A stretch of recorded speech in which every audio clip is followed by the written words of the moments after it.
आखिर कौन जीतेगा अगर हो जाए कर्ण और अभिमन्यु में महायुद्ध।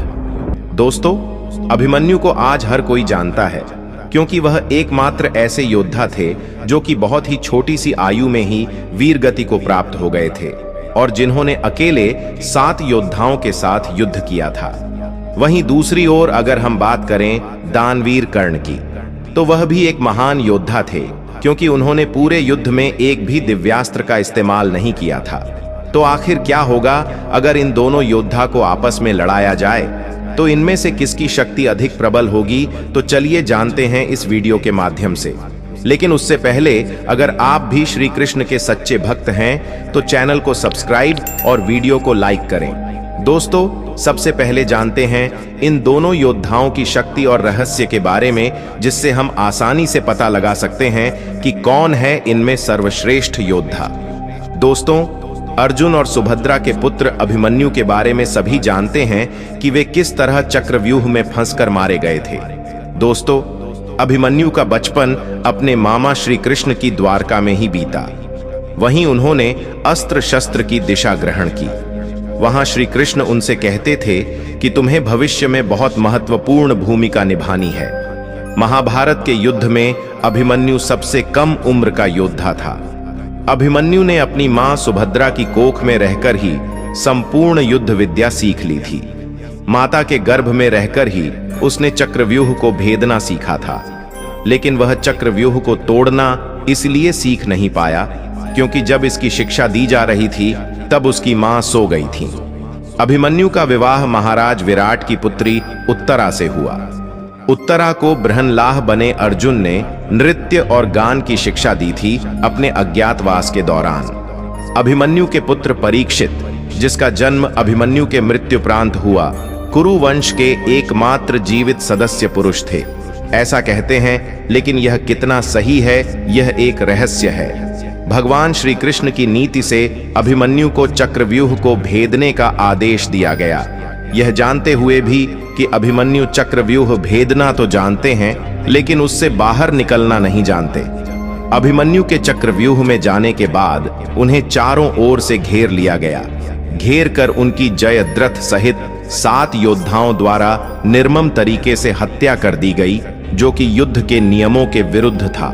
कहते हैं कि श्री कृष्ण यही चाहते थे कि जब नियम एक बार एक पक्ष तोड़ देता है तो दूसरे पक्ष को भी इसे तोड़ने का मौका मिलता है। दोस्तों, कर्ण की शक्ति अर्जुन और दुर्योधन से कम नहीं थी। उसके पास इंद्र द्वारा दिया गया अमोघास्त्र था, जिसे इंद्र ने कवच और कुंडल के बदले में दिया था। अमोघास्त्र देते वक्त इंद्र ने कहा था कि तुम इसका प्रयोग एक ही बार कर सकते हो। यह जिस पर भी चलाया जाएगा वह निश्चित ही मारा जाएगा। कर्ण ने इस अमोघास्त्र का प्रयोग उसने दुर्योधन के कहने पर भीमपुत्र घटोत्कच पर किया था, जबकि वह इसका प्रयोग अर्जुन पर करना चाहता था। यह ऐसा अस्त्र था जिसका वार कभी खाली नहीं जा सकता था, लेकिन वरदान अनुसार इसका प्रयोग एक बार ही किया जा सकता था। दोस्तों, उस काल में द्रोणाचार्य, परशुराम और वेदव्यास को ही ब्रह्मास्त्र चलाना और किसी के द्वारा ब्रह्मास्त्र का प्रयोग किए जाने पर उसे असफल कर देना याद था। जब द्रोणाचार्य ने कर्ण को ब्रह्मास्त्र विद्या सिखाने से इनकार कर दिया, तब वे परशुराम के पास पहुंच गए। परशुराम ने प्रण लिया था कि वे इस विद्या को किसी ब्राह्मण को ही सिखाएंगे, क्योंकि इस विद्या के दुरुपयोग का खतरा बढ़ गया था। कर्ण यह सीखना चाहता था तो उसने परशुराम के पास पहुंचकर खुद को ब्राह्मण का पुत्र बताया और उनसे यह विद्या सीख ली। फिर एक दिन जंगल में परशुराम जी कर्ण की गोद में सिर रखकर गहरी नींद में सो रहे थे। तभी कहीं से एक कीड़ा आया और वह कर्ण की जांघ पर डंक मारने लगा। कर्ण की जांघ पर घाव हो गया, लेकिन परशुराम की नींद खुल जाने के भय से वह चुपचाप बैठा रहा। घाव से खून बहने लगा। बहते खून ने जब परशुराम को छुआ तो उनकी नींद खुल गई। उन्होंने कर्ण से पूछा कि तुमने उस कीड़े को हटाया क्यों नहीं? कर्ण ने कहा कि आपकी नींद टूटने का डर था, इसलिए। परशुराम ने कहा कि किसी ब्राह्मण में इतनी सहनशीलता नहीं हो सकती है। तुम जरूर कोई क्षत्रिय हो, सच सच बताओ। तब कर्ण ने सच बता दिया।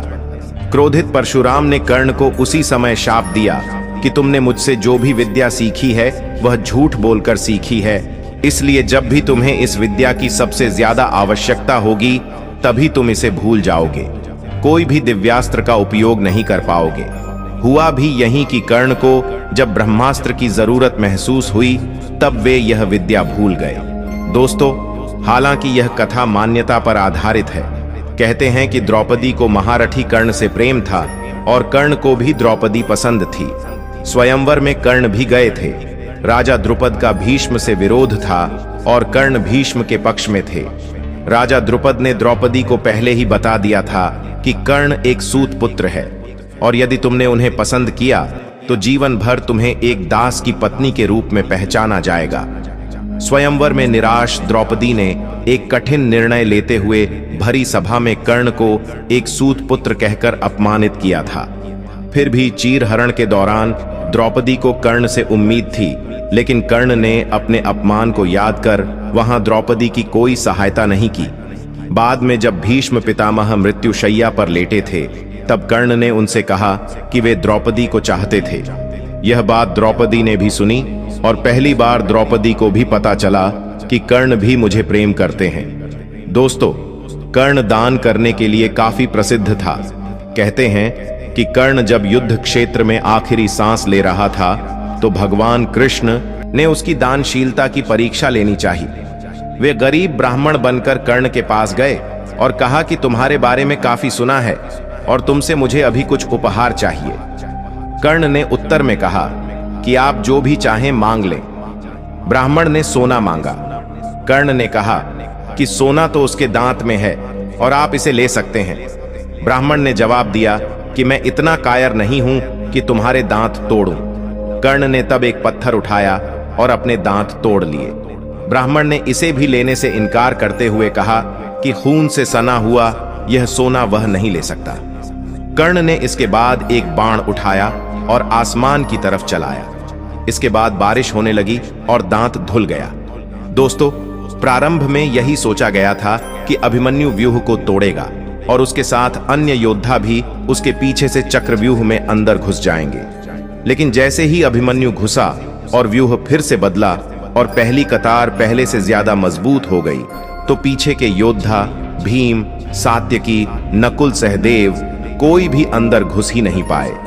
युद्ध में शामिल योद्धाओं में अभिमन्यु के स्तर के धनुर्धर 2-4 ही थे, यानी थोड़े ही समय में अभिमन्यु चक्रव्यूह के और अंदर घुसता तो चला गया, लेकिन अकेला, नितांत अकेला।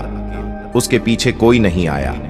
जैसे जैसे अभिमन्यु चक्रव्यूह के सेंटर में पहुंचते गए वैसे वैसे वहां खड़े योद्धाओं का घनत्व और योद्धाओं का कौशल उन्हें बढ़ा हुआ मिला, क्योंकि वे सभी योद्धा युद्ध नहीं कर रहे थे, बस खड़े थे, जबकि अभिमन्यु युद्ध करता हुआ सेंटर में पहुंचता है।